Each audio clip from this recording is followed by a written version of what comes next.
এই ভিডিওতে আমরা বোঝার চেষ্টা করব এমপ্লয়ি পারমিশনের বেস্ট প্র্যাকটিসগুলো কী কী, আসলে কিভাবে আমাদের এই এমপ্লয়ীদের পারমিশনগুলো কন্ট্রোল করা উচিত।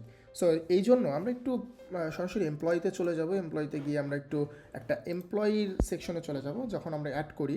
সো আমরা পারমিশনগুলো একটু দেখে নিব। সো মনে করেন আপনি একটা এমপ্লয়ি হায়ার করতেছেন যার শুধুমাত্র কাজ হবে অর্ডার ম্যানেজ করা, আর কোনো কিছুই তার কাজ হবে না। সো তার জন্য কিন্তু আমরা আমাদের এই প্রোডাক্ট লিস্ট, তারপর ডেলিভারি সেটিংস, এই জিনিসগুলো কিন্তু আমার তাদের জন্য দরকার হবে না। বা ডেলিভারি সেটিংসের রিড পারমিশনটা দিতে পারেন, কজ সে লেবেল প্রিন্ট করতে পারে, ইনভয়েস প্রিন্ট করতে পারে, এই জন্য এই জিনিসটা অফ করার দরকার নেই। কিন্তু যেমন মনে করেন আপনি ল্যান্ডিং পেজ, এই জিনিসটা তো তার জন্য দরকার নেই, শুধু সে অর্ডার কন্ট্রোল করবে। সাবস্ক্রিপশনটা পুরোপুরি দরকার নেই, এরপরে রিপোর্টটাও দরকার নাই তার জন্য।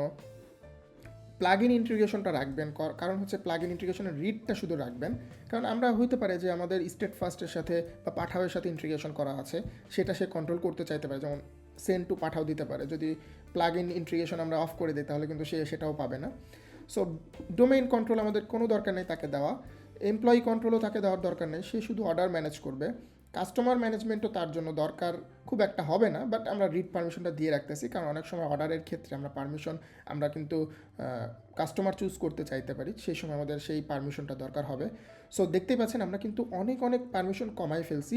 আমরা কিন্তু একদম মিনিমাল নিয়ে আসছি, যে আমরা যে অর্ডার ম্যানেজ করবে শুধু, সো অর্ডার যে ম্যানেজ করবে সেহেতু যে তাকে আমি ফুল অর্ডার ম্যানেজমেন্টের কন্ট্রোল দিয়ে দিচ্ছি এবং ফুল ইনকমপ্লিটের ম্যানেজমেন্টের কন্ট্রোল দিয়ে দিচ্ছি, কারণ ইনকমপ্লিট থেকে কিন্তু সে চাইলে মার্ক অ্যাজ অর্ডার করতে পারে।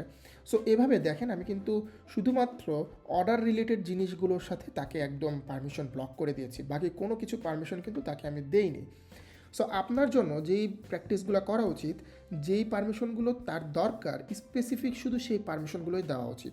এখন আপনার যাকে সাবস্ক্রিপশন দেওয়া দরকার, যে একজন সাবস্ক্রিপশন ম্যানেজমেন্ট করবে, তার কিন্তু কোনো অর্ডার, কারো ইনকমপ্লিট অর্ডারের সাথে কোনো কানেকশন নেই।